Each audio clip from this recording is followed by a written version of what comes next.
Hey humans. Hi everybody. Happy Transgender Day of Visibility. That's what today is. It falls on the 31st. And strangely, it coincided with the Easter celebration for people who celebrate that particular holiday. And there's a whole bunch of people on the World Wide Web that have lost their cookies, honey, about it. They're very upset. Bless their hearts. So I just thought we'd have a little, powwow about the day and what it is and what it means and things like that. Because it can, hi everyone. It's not look at my hair. What's going on, Alex? What's happening? Do we know? Look, what does this want to do? We don't know. Today, like many of our queer days, is about celebration. That's what today is. It's about celebrating who we are as trans people because our lives are spent in a cisgender experience globally. I don't mean that in our country, just, in the world at large. So what we have done throughout time is create days when we just sort of pop on your calendar and go, hi. So that here's the great gift of today and the smashing up of the rising of the Jesus is that it forces all these people, whether that's good or bad, it forces all these people to take a look at our community and say the word. Even if they say the word in disdain, they say the word transgender. And that's a gift because I'm 110 years old and I remember a time when nobody said anything about anything. You didn't even say the word. If you say the word, you got the hook, So this is actually a good thing that these days are falling on, these celebrations are falling on the same day. So this is not about the fact that you have to do anything. You don't. If you don't feel like you have to come out, to your family, or if you're not, you're a terrible trans person, or if you're an ally and you don't think about us, all day today, you're a terrible ally. None of that no. Get that out of the equation. The only thing we're trying to do is to be seen. Really, the only thing we're trying to do is to be seen. And as simplistic as that sounds, it's much more complex when you are living a life where that word doesn't exist. You believe, it does exist always, but you believe that word doesn't exist in your life. And then all of a sudden you're sort of faced with it like it's a giant transgender billboard in your house flashing. And that's where we get all of this text about they're shoving it down our throat and they're pushing it in our face and they're wearing costumes and it's a whole. The triggers are very large for all of us, but especially for people who have not had an experience of otherness and then suddenly are faced with it. It feels like an attack on their daily lives. And then you add the fact that this day falls on a day when a lot of people consider it a very holy day, and for some reason trans people are not Christian, or they're not Muslim, or they're not, that trans people don't have any sense of spirituality at all. So it's, again, it's a great conversation to have, especially if you're trans and you're in a family and you feel safe.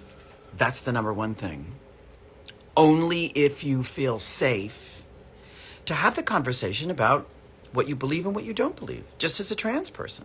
That's a great way to celebrate the day. Just have a conversation. Don't try and convince anybody of anything. That never works anyway. Believe me, I've tried it. It doesn't work. Just have the conversation. This is what I believe. This is what's true for me. Happy Transgender Day of Visibility. Hi, everyone. Of course you can ask me something. You can ask me anything. You all know that. Hi, humans. Hi. Hello, my lovely friend. Happy Transgender Day of Visibility. Oh, it's good to see you. If you don't know who Homo Opinion Nation is, you need to go there immediately. Homo Opinion Nation. It's one of the great Instagrams of all time. truly. Smart, politically savvy, funny, entertaining. Go there. Hi, everyone. Hello, Spain. I've never been to Spain. Hi, Spain. I've never been there. I don't know what that's like. Hello, Italy. Welcome, Italy. We went to Italy, actually, and we went to Florence. And we had pasta, which, yes, it did taste different. Can I say that to you? Yes, it did. Better, I would say. And we went to, where else did we go, honey? When we went to Italy. Rome. We were in the Tuscany region. The Tuscany region. Went to Rome. My wife. Rome. And we saw the Colosseum. So we were in a subway, which I didn't know they had. And we were in a subway. This is how dumb I am. This doesn't mean anything except my idiocy. But I'm like, we're at a subway in Rome. This is the coolest thing on the planet. And we're in the subway, and we're going, and then your brain goes to what you know is familiar. So I'm like, oh, we're in New York. This is great. Because I was, so Americanized. So, and then we get, this is absolutely true. Then we get out, the doors open. Chrisanne and I were on vacation. We're in Rome, and we walk up the stairs, like you do, on a subway, and in front of us looms the Colosseum. Not a picture of the Colosseum, not a postcard of the Colosseum, not a painting of the Colosseum, not the word Colosseum, the actual... It was so bizarre. We just kind of stood there and went for about 15 minutes because we couldn't believe it. The Colosseum. Italy's fantastic. One of the greatest places on the planet. Really. Amazing. Woo. Oops, what is that? Okay. Hi, everyone. So today is Transgender Day of Visibility, and we're just chatting about the day and what it means and what it's like for everybody. And I'm going to turn this just a little. And what it feels like. And know that, oh, what? Hello from Iowa. Not as exciting as Spain or Italy. Yes, it is. Iowa's very exciting. They made a whole musical about Iowa, by the way. Do you know what that is? Google it. They made a whole musical about Iowa. Well, maybe not about Iowa, but Iowa plays a prominent part in this American classic. Wish I had a prize. I don't. Well. Transgender Day of Visibility fell on Easter. which is hilarious. And also a great fortune for all of us. Great good fortune, because as I was saying earlier, it forces us to have conversations with people who normally aren't going to have conversations with us. And here's the deal. This isn't about trying to convince anybody of anything. I have given up the medical scientific conversation. I've given it up. I no longer have it. I'm not a biologist. I'm not a scientist. I always get caught when I have it somewhere because I'm neither of those things. So my information only goes so far. I don't want to be if I wanted to be a scientist, I would be wearing a white coat and I would be having tubes and pouring things. That's not what I am. I'm a teacher and I'm an actor. I don't do any of I never wear white. That's not true. I wear white sometimes, but never in a lab. So I don't want to do that. So I don't want to be well versed in chromosomes and hormones, and I don't want to do that. I have zero desire to do that. So I don't have that conversation anymore. And I know that there's a lot of people on the far right who like to have that conversation because they know so much. Your chromosomes make you this. Your hormones make you that. The reason you're a boy and the reason you're a girl is A, B, and C. So I don't have that conversation anymore, and I feel like this. If that's how you are putting people in gender containers by hormones and chromosomes, if that's your equation for the human condition, that says much more about you than it does about me. And there's nothing I can do about that. I can't have that conversation. Have it with a biologist. The one thing I do know is this, The study of gender is the study of biology, not science. Those are two different things. That I know. So immediately when somebody starts talking to you about, well, scientifically, all you need to do is go, you know what, we need to have a biologist somewhere in the room. So the conversation I have is this. How is my life affecting yours? And I don't want, because it upsets you or makes you weepy or makes you angry, or that's not what I want. I want a direct correlation between how I'm living my life in my own house with my spouse and my bear, and how that directly affects you. That's the conversation I'm willing to have. And I leave the science to the scientists and the biology to the biologists. I don't have those conversations anymore. So my suggestion, it's just a suggestion, is try it. As soon as somebody has that conversation with you, just stop and go, I'm not a biologist or a scientist. Here's what I know. I married a cisgender woman. I was brought up male presenting for 19 years of my life. My spouse can arm wrestle me, has literally lifted me up and moved me. She's the one who opens the jars. She's the one who unscrews the lids. She's the one who... I don't do any of that because literally, look, this is my arm. This is not hormones or whatever the other things are. What? Chromosome. That's not what this is. I got nothing. I have no upper body strength. Now, why that's true, I have no idea. Maybe it is maybe it is scientific. Maybe. I don't know. But maybe it's because I was born transgender. Maybe that's true. But she was born cisgender female. Isn't she supposed to be super weak? Isn't she supposed to be like, oh my God, I can't do that.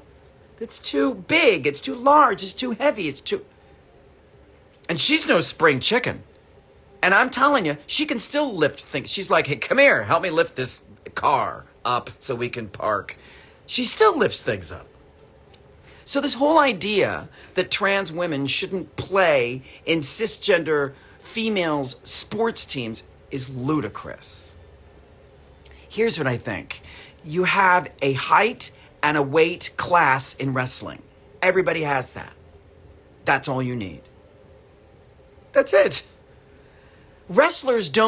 Little tiny wrestler people don't wrestle great big huge wrestling people. They wrestle people their same weight and size.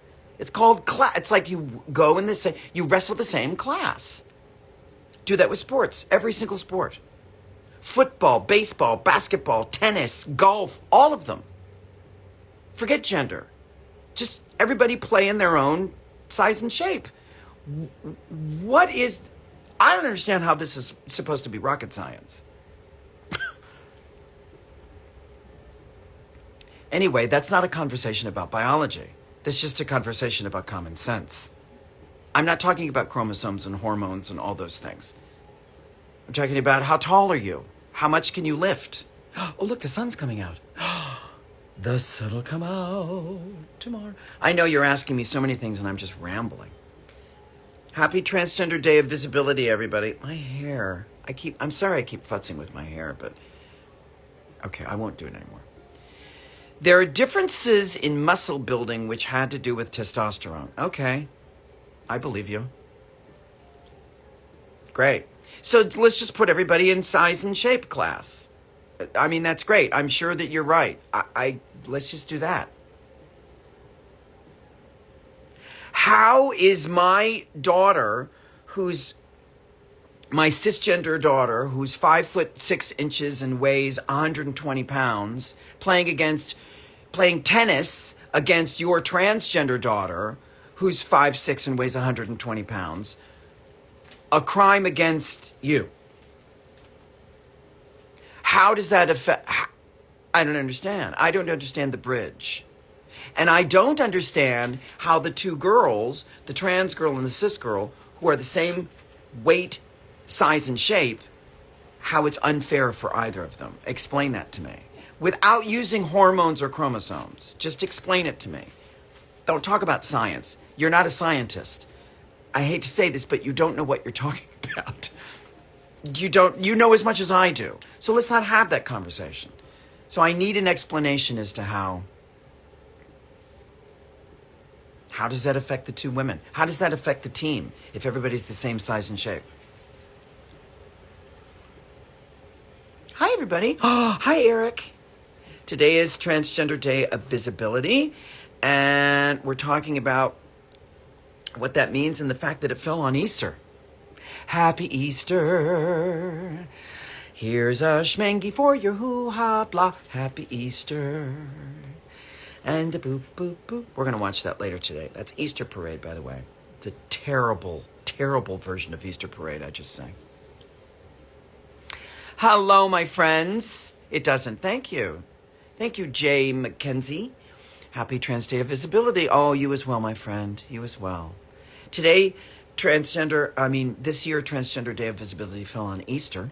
And I was saying that it's a real gift that all of these people who usually don't, most of the time in their daily lives, don't even say the word transgender, or if they do, they say it with great disdain. Now they're having to say it in another way. It may be with great disdain. I mean, the disdain probably isn't going away, but they have to have a conversation about it. It's sort of great. It makes me very happy when all of us have to talk about things that, first of all, we don't understand, and second of all, we don't agree with. I'm not big on making fun of this day. I won't tell you what I do privately, but I don't publicly. I'm not real big because I know that there are people this day means a lot to you. So, I think we ought to allow people, if we're going to say, we want you to understand us, we have to make an effort. We have to make an effort. And I'm not always great at that. We all make mistakes. We're all human. But I think the difference is when that happens, if I hurt somebody's feelings, I try to own it and make an amends and try not to do it again. Because I think it's about the dialogue, isn't it? I mean, that's what we're trying to do, is talk to each other. Not debate, not convince each other, but talk to each other. I hate these glasses. I like these glasses. Don't you like these glasses better? Let's talk about my glasses. Hi, everyone. Oh, let's see.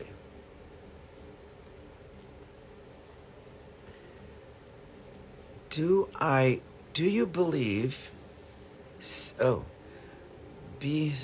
up all the space you can. Do you believe that allies have a responsibility on this day? And what is that responsibility? What a great question. Do I believe that allies have a responsibility on this day? I believe that allies have a responsibility on every day, especially when it comes to the transgender community. We're being systematically hunted and sought, much like a sport. And I'm 62 years old. I just turned 62 years old, by the way. Like yesterday. Or the day before. I don't remember. Not too long ago. And I began my transition in 1980. And I remember a time when getting arrested was part of the gig.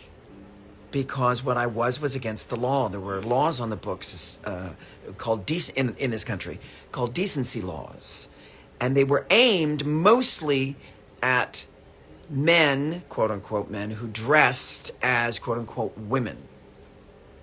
Because let's face it, the war against transgender people is the war against femininity. It's all misogyny. No one cares about trans men. No one cares about trans men. It's why when you see effeminate gay men, they get much more heat than gay men who are not effeminate. Because the patriarchy, the oppressor, usually white, male, and usually heteronormative, they are saying, you do not get to behave that way. We don't like that behavior. We don't like softness, vulnerability. We don't like people who take up an enormous amount of space unless it's with aggression. We don't like any of those attributes. So they throw stones at effeminate gay men. And in turn, those same stones are thrown at transgender women. You see, because I was born with a privilege. How dare I? How dare I give up, purposefully give up my maleness to become this thing that really is sort of reprehensible? Because if you notice, a lot of the things that they say about and to gay men, they say about and to cis women. They don't want women running this country, right? They're too emotional. They don't want to see any of those emotions. They don't want to see softness and vulnerability and kindness. Now, why all of those things are only devoutly feminine is bizarre. It makes no sense. Because again, don't give me your biology. That's crap. That's a lie that you've been fed in this country. And probably globally. So, all this to say that back in the day, those laws were constructed to keep any feminine behavior at bay, right? Because the oppressor has had enough with the cis women. We have to control them. They have the vote now. That's a nightmare, right? We certainly don't want women voting. They can drive, they have driver's license, they have bank accounts. There was a time, angels, when none of that was true. Women were property. Marriage was not based in this country. Marriage was not based on love and romance. Marriage was based on land. Talked about and debated by the fathers and brothers of each family. That's how marriage began in this country. So we don't want any of those voices. We don't want any of those female voices. So the transgender female community suffered from that. So when we talk about the transgender experience, because remember, when we talk about transgender people in bathrooms, what are we talking about? When we talk about transgender people in sports teams, what are we talking about? Who are we pointing at? I'm the problem. I've always been the problem. Always. So back in the day, that was the norm. Put us in jail. See if that would stop us from being who we were always meant to be.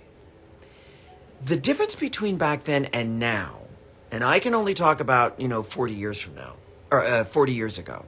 The difference between back then and now is now you have a leader, a very bold, for some people, charismatic leader who has said openly and with great joy, listen, all you people who are fighting against the feminine voice, follow me.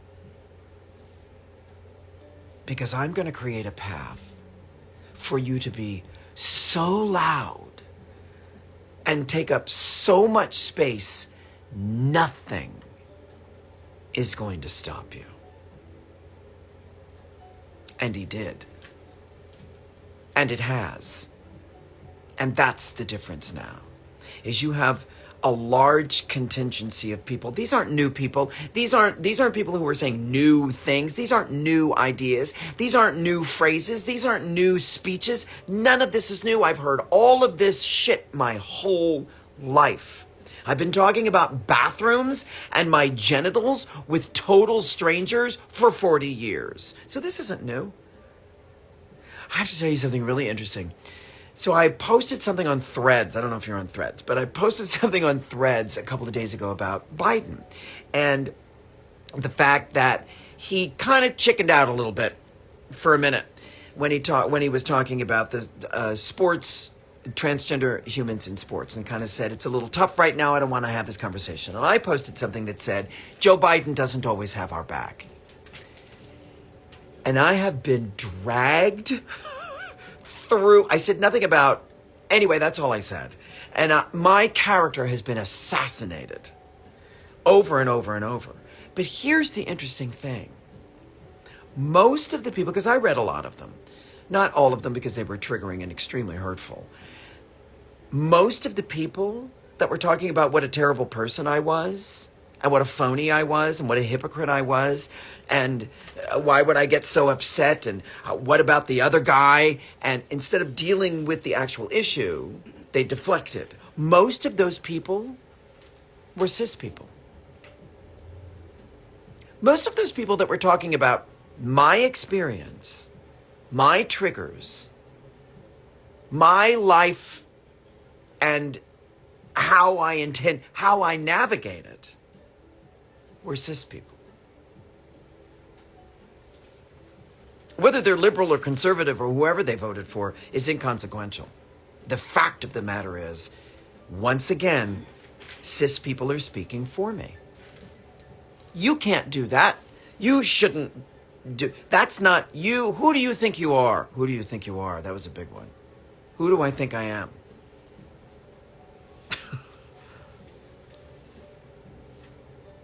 Especially on this day. And the human who posted it was a self-described lesbian. That was her word, not mine. So, look, I'm not saying today is so much worse than yesterday. I'm not saying that. I'm not saying it's hopeless. I'm not saying any of that. The only reason I'm comparing the two is nowadays, what we have are leaders to this political movement. And it has now become a movement. That's the difference.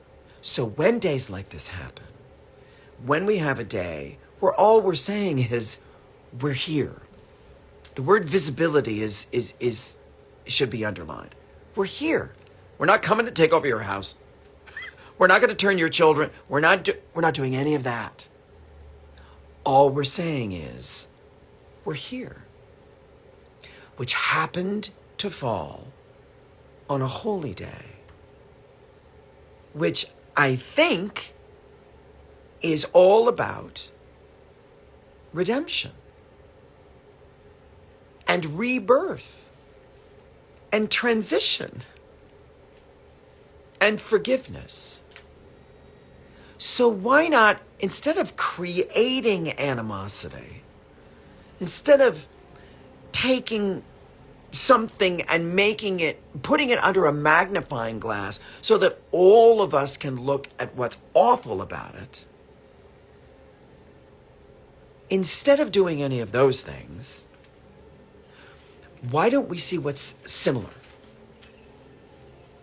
Why don't we try to understand how and why, in some divine universe, these 2 days married each other?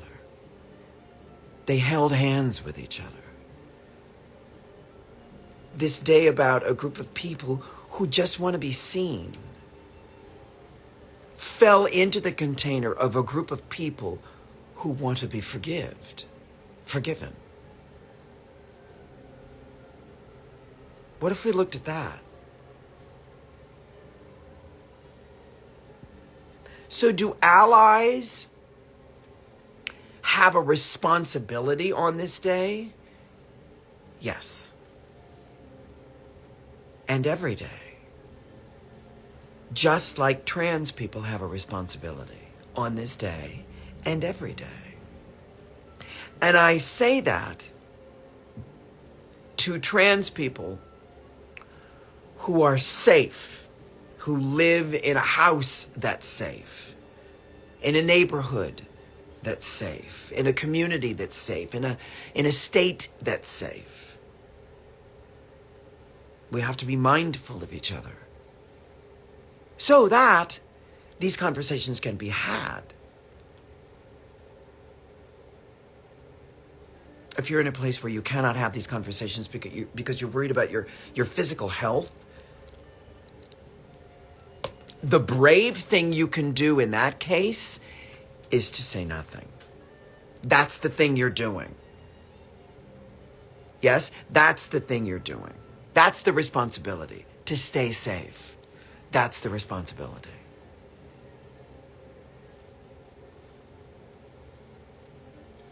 Hope you're having a lovely Easter. I am. I'm with you all. Yes, the answer to othering. Oh, that's beautiful. Oh, you all are so wonderful. Thank you for this. Thank you. Thanks, everybody. I appreciate that. My spouse, I've sort of hijacked my spouse's Sunday. Because I was just going to make a little thing and put it in my story, but the day is too big and it's just too fascinating to me that it falls on this day, and I didn't want to feel rushed, so that's why I went live. But I also asked her if she wanted to say anything, and she kind of went, whoa. She's not a public, as you all know, she's extremely private. So I'm just going to turn my head and say, hi, honey. Hey, honey. Hi. Do you want to say? You don't have to. She said no. She's reading her paper and she's having such a good time. Oh, hi, everyone. Oh, my goodness. Look at the great big... Yeah, she's great. She's just having... People are laughing. I know. Yeah. She's just sitting reading her paper. She's in a thing. I love Chrisanne. I love her, too. Yeah, she's wonderful. I love how many people are talking about how wonderful... Yes. Yes.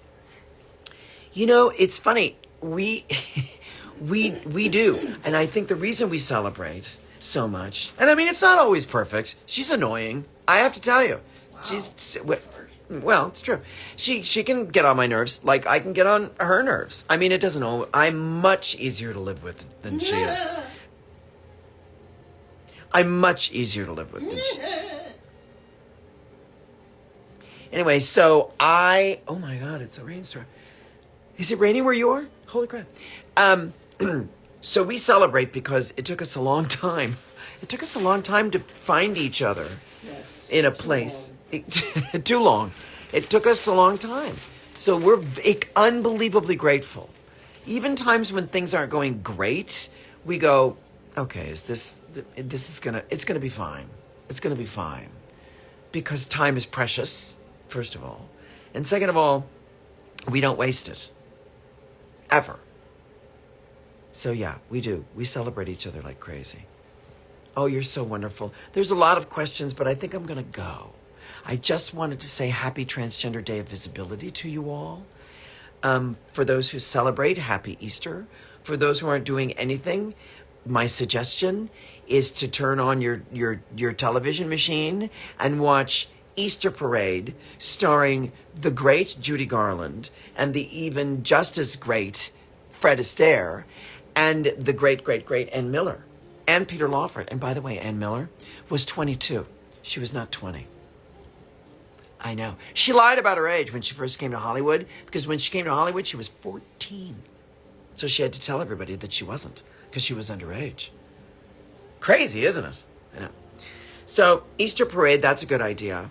And then right after Easter Parade, watch,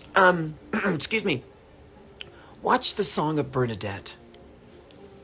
It's Jennifer Jones, Oscar winner, amazing, beautiful, incredibly nuanced performance. Because most of the time in this film, let me just say this, most of the time in this film, she's looking at nothing. It's not like they got Mother Mary to come to the set and stand in front. She's busy, honey. So Jennifer Jones is looking at, a piece of tape on a wall. And the radiance in her is, it's otherworldly. Really, if you've never seen The Song of Bernadette, give it a whirl. Easter Parade, Song of Bernadette. I love you all. It's so good to see you. And thank you for spending this half hour with me. Happy Transgender Day of Visibility, everyone. And whatever it is that you're celebrating, I hope you're celebrating it with humans that you love and that love you. And if you're by yourself, I hope you're honoring your own journey. And remember this, The fact that you woke up today means that all of the stuff in your life for the past whatever, you've survived. You're up. You're awake. You're on the planet. You survived it all. You can do it again. You're here and you matter. And remember, you are made of stardust. And because that is true, anything is possible. I'll see you later.